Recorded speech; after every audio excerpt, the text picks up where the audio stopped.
kabajamtoota hordoftoota YouTube nagaa waaqayyoo isiniif baay'atu jechaa guyyaa har'aa sanbata sadan tokkummaa booddee sanbata 19ffaaf kutaa kennamee walii wajjiniin in ilaalla. Wangeela Maatiyos boqonnaa 25 lakkoofsa 14 amma 30tti isa jiru walii wajjiniin erga dubbifannee booddee gabaabsinee kutaa sanarratti ilaallee kadhannee raawwanna. Sagaleen Waaqayyoo akkas jedha. Yesuus itti dabalee dubbiin kun akka namni biyya fagoo dhaquudhaaf ka'eeti inni hojjetaa isaa waamee horii callaa qabu ture itti kennatee akka humna isaaniitti isa tokkotti meetii 5,000 isa kaanitti meetii 2,000 isa kaanittis meetii 1,000 kennee biyya fagoo adeeme. Namichi inni meetii 5,000 fudhate si'uma sana dhaqee ittiin bitee gurguree meetii 5,000 buufate. Inni meetii 2,000 fudhate immoo meetii 2,000 buufate. Namichi inni meetii 1,000 fudhate garuu dhaqee boolla qotee meetii gooftaa isaa awwaale. Gooftaan hojjettoota sana yeroo dheeraa booddee deebi'ee dhufee horii isaa isaanirraa lakkaate. Namichi inni meetii 5,000 fudhate kan biraa meetii 5,000 fidee dhufee yaa gooftaa meetii 5,000 anatti kennitee turte. Ilaa ani immoo meetii 5,000 buufadheera jedhe. Gooftaan isaa immoo ba'eessa gootee hojjetaa gaariidhaaf amanamaa nana. Ati waan xinnoo irratti amanamte ani immoo waan guddaarra sin dhaaba. Gammachuu gooftaa keetti jiraachuutti gadi jedheen. Namichi inni meetii 2,000 fudhate dhufee yaa gooftaa meetii 2,000 anatti kennitee turte. Ilaa ani immoo meetii 2,000 buufadheera jedhe. Gooftaan isaa immoo ba'eessa gootee hojjetaa gaarii fi amanamaa nana. Ati waan xinnoo irratti amanamtee ani immoo waan guddaarraa sin dhaaba. Gammachuu gooftaa keetti itti jiraachuutti gadi jedheen. Namichi inni meetii 1,000 fudhate immoo dhufee yaa gooftaa ati nama gara jabeessa iddoo itti hin facaasinii galfattu iddoo itti hin bittimsinii walitti qabattu ta'uu kee an beeka. Kanaafan si sodaadhee dhaqee meetii kee awwaale horiin kee kunootii jedhe. Gooftaan isaa garuu deebisee ati hojjetaa hamaadhaaf ibaanana iddoo itti hin facaasinii akka hin galfadhu iddoo itti hin bittimsiniis akka walitti qabadhu beekteetta mitii. Ati meetii koo warra dhalatti fuudhan bira anaaf kaa'utu sirra ture. Ani immoo deebii kootti kan koo dhaala isaa wajjin nan fudhadhan ture. Egaa meeticha 1,000 sana harkaa fuudhaatii isa meetii 10,000 qabuuf kennaa. Nama amanamee waa qabatu hundumaaf hamma sarraa hafutti itti dabalamee hin kennamaaf. Kana kan hin qabne garuu innumti inni qabu iyyuu isa duraa hin fudhatamaa. Hojjetaa isa waa'ee hin baafne kana dukkana isaa alaatti darbadhaa. Achitti namoonni hin boo'u ilkaanis hin qabu jedhee isaanitti dubbatee jedha. Sagalee Waaqayyoo kana keessa gadi fageenyaan yeroo laallu keessumatti Maatiyos boqonnaa 25 yeroo laallu iddoo gurguddaa 3tti qoodamee jira. Innis boqonnaa 25 kana lakkoofsa 1 amma 13tti dhannee gaafa laallu waa'ee durboota 10tti dubbata.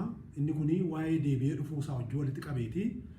Eeguu isaanii dubbata. Iddoo lamatti qoodamanii akka isaan jiranii qophaa'anii kan eeganii fi qophaa'anii kan hin eegneti argina. Inni lammaffaa irratti nuyi arginu waa'ee tajaajilaa waldaa kiristaanaaf tajaajiltoonni maal akka ta'uun irra jiraatu keessumatti waan Waaqayyo itti kennetti akkamittiin hojjechuun akka isaanirraa eegamuti. Lakkoofsa 14 qabee amma 30tti dubbata.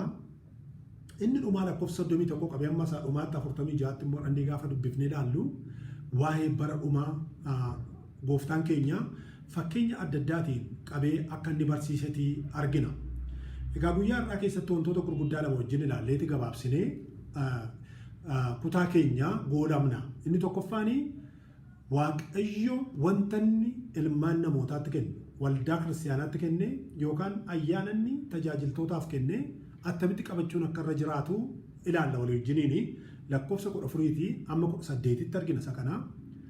Itti aansuudhaanii itti gaafatamummaa warra hin ba'in yookaan immoo itti gaafatamummaatti kenname kana akka dubbii Waaqayyootti warra hin eegin maal akka isaan ta'anii lakkoofsa 19 qabee amma 30tti walii wajjin ilaalla. Kutaa kana keessatti akkuma amma dubbadhe wanti guddaan nuyi arginu gooftaan isaanii gaafa deemuuf jedhee hojjettoota namoota sadii waameeti waan ittiin hojjetanii itti kennee jedhee dubbata. Afaan Amaariffii makliit jedhee dubbata. Afaan Oromoo keessatti immoo meetii jedha. Meetii gaafa jennu afaan Amaariffii isaa warqee yookaan immoo birrii irraa kan hojjetame ta'uu danda'a. Garuu gatii guddaa kan qabu jedhee dubbata macaafni qulqulluun. Gatii guddaa kan qabu gaafa jennu maal jechuudha? Meetiin inni fuudhe kun meetii 1,000 jedha afaan Oromoo. Meetiin 1,000 kuni qarshii 1,000 jechuus miti. Doolaara Ameerikaatti 1,000 jechuu miti. Isaan olidha.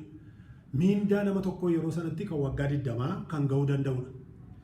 Isa lammaffaa fi meetii 2,000tti kenname akkuma kana miindaa nama tokko kan waggaa 40 ga'uu kan danda'udha. Inni sadaffaan meetiin 5,000 kan itti kenname miindaa nama tokko hanga waggaa 100tti waan ga'uu danda'uuti itti kenname. Wanti itti kenname kuni yookaan qabeenyi itti kenname kuni gooftichi kan inni itti kenne kuni xinnoo haa fakkaatu iyyuu malee isa tokkoo fi xinnoo hin turre baay'ee guddaa ture. Har'a gaafa laallu birrii biyyoota adda addaa biyya Ameerikaatti gara doolaara miliyoona walakkaatti kan lakkaa'amuti itti kenne. Akka ittiin hojjetanii fi itti kennee deeme. Tokko keenyatti gooftaan keenya Yesuus Kiristoos yeroo nuuf kenneera, waan ittiin hojjennu nuuf kenneera, carraa nuuf kenneera, humna nuuf kenneera, qabeenya nuuf kenneera. Inni guddaan garuu isanni nuuf kenne kanaani yeroo Waaqayyo nuuf kenneeni, carraa Waaqayyo nuuf kenneeni, humna Waaqayyo nuuf kenneeni maal akka hojjetaa jirru, maalirra akka ooshaa jirru gadi fageessinee beekuuni, gadi fageessinee itti yaaduun xiinxaluun amanaa tokko irraa eegama. Waldaa kiristaanaa tokko isaaniirraati eegama. Kanaaf iddoo kana keessatti namoota gurguddaa iddoo lamatti qoonnee ilaaluu dandeenya. Inni tokko isatti kenname sirriitti kan ittiin hojjetee isa gooftaan isaatti kennee deeme akkaataa inni itti kennee deemeen amanamummaadhaan isa ittiin hojjetee fi kan awwaalee namoota kanatti argina. Namoota kan argina. Amanamummaadhaan warri ittiin hojjetanii gooftaa isaanii biraa galata argatan. Sagalee Waaqayyoo keessatti dhagaafa laallu ati hojjetaa amanamaa nana jedhee dubbata. Inni garuu ittiin hojjechuu dadhabe awwaalee kaa'e. Isatti kenname sanaa sirriitti hojjechuu kan dadhabe dhaqee awwaalee kan kaa'e suni goofticha biraa iddoo galataa dheekkamsa akka inni argate argina. Macaafa qulqulluu keessatti dhannee gaafa laallu Maatiyos boqonnaa 13 lakkoofsa 44 amma 46tti bara sana keessatti namoonni qabeenya kan isaanii ta'e wantoota adda addaa jalaa baraaruudhaaf ooshuudhaaf in awwaalu turan. Inni kuni cubboos hin turre. Sababni isaa akka har'aa baankii gashatanii achitti eeggachuu hin danda'an. Garuu maal godhuu warqee qabanii, meetii qabanii, qabeenya cimaa qabanii hattuu jalaa yookaan immoo namoota weeraraan itti dhufan jalaa dhaqanii awwaalu turan. Yoo awwaalamuu baate jalaa hatamuu danda'a. Hattuun fudhachuu dandeessi. Namoonni biyya isaanii dhufanii weeraran jalaa saamuu danda'u. Inni kun qabeenya isaanii gaafa ta'udha. Garuu qabeenya itti kenname kan nama gara biraa adaraa bira kaa'ame awwaaluu hin danda'an. Namichi kun wanta guddaa inni godhee isa kanatti awwaale. Isa bor deebisuun irra jiraatu akka inni ittiin hojjetuuf isatti kenname dhaqee awwaale. Dhaqee awwaale. Kanaaf gooftichi deebi'ee gaafa dhufu namoonni adda biraan waan hojjetaniif bu'aa isaa gaafa isaan dhiyeessaniif kennan gooftichaa fi inni awwaale kuni horii sana itti argisiisuu hin dandeenye, bu'aa isaatti argisiisuu hin dandeenye, boolla duwwaatti argisiisuu danda'e. Boolla keessatti awwaale duwwaati dhaqee itti argisiisa. Sababni isaa achitti lafa awwaale dhaqee baase waan ta'eef annan awwaale isatti natti laatte jedha. Har'aa akka waldaa kiristaanaatti, akka tajaajiltoota waaqayyootti, akka namoota waaqayyootti, akka amantoota waldaa kiristaanaatti wanta waaqayyo nutti kenne ittiin hojjedhanu jedhe maal gochaatti jira? Waldaan kiristaanaa yeroo waaqayyo kenneef, bara waaqayyo kenneef, humna waaqayyo kenneef, beekumsa waaqayyo kenneef akkamittiin itti fayyadamaa jirti? Inni kun baay'ee gadi fageenyaanii wanta itti yaaduun nurra jiraatudha. Inni lammaffaanii wanta waaqayyo nutti kenne kana seeraan ittiin fayyadamnu taanaan, sirriitti itti waa'ee baanu taanaan itti gaafatamummaa akka inni qabu yaadaa deemuun barbaachisaadha. Guyyaan odiitii tokko hin dhufa. Guyyaan itti gaafatamuu tokko hin dhufa. Isa kana wangeela Maatewos boqonnaa 25 lakkoofsa 19 amma 30tti dubbifachuu dandeenya. Gooftichi lafa fagoo dhaqee deebi'ee dhufee jedhee dubbata. Lafa dhaqe sana gaafa dhufee jedhu warra jabaatanii hojjetanii fi warra dhibaa'ummaadhaan hojjetan yeroo isaan iddoo lamatti adda ba'anitti argina. Warri jalqabaa sagalee wal fakkaataa argatan. Warri jalqabaa amanamummaadhaan hojjetan. Warri jalqabaa wanta itti kenname sana sodaadhaaf, ulfina gooftichaaf jedhanii akka isaan hojjetanitti argina. Inni kaan garuu dhibaa'ummaadhaan awwaaleeti lafa kaa'ee jedhee dubbata. Isatti kenname sana hin awwaale jedhee dubbata. Kanaaf inni awwaale sun yookaan immoo dhibaa'ummaan isaa sun akka gatii isa kaffalchiisetti macaafa qulqulluu keessaa argina. Dhibaa'ummaan isaa gatii isa kaffalchiise. Har'a waaqayyo nutti maal kenne?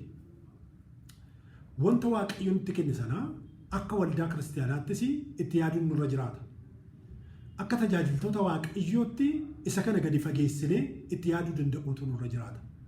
Isa waaqayyo nutti kenne kana sirriitti itti gaafatamummaan akka nurra jiru yookaan immoo gooftichi gaaf tokko deebi'ee akka inni nu gaafatu yaadaa ittiin hojjechuun barbaachisaadha. Yoo kana gochuudhaa baanne akka sagalee waaqayyootti inni gaafa laallu itti gaafatamummaatu nurra jira. Gaaf tokko nu gaafachiisa. Isa nutti kenname kana sirriitti ittiin hojjennee buusuu danda'uutu nurra jiraata. Waldaan kiristaanaas isa kana yaaduutu irra jiraata. Tajaajiltoonni isa kana yaaduutu irra jiraata. Wanti nurka jiru hundumtu kan keenya miti. Gooftichatu nutti kenne. Goofticha harkaa fudhanne. Gaheen keenya immoo isa nutti kenname kana amanamummaadhaa fi jabinaan bulchuu danda'u, hojjechuu danda'uutu nurra jiraata. Sirriitti ittiin hin hojjenne taanaan gooftichi deebi'ee hin dhufa. Guyyaa deebi'ee dhufutti hunduma harkaa akkaataa itti kennetti harkaa gaafachuun isaa hin hafu. Sagalee isaa dhageenya waaqayyo nuuf eebbisu gabaabsinee kadhanna.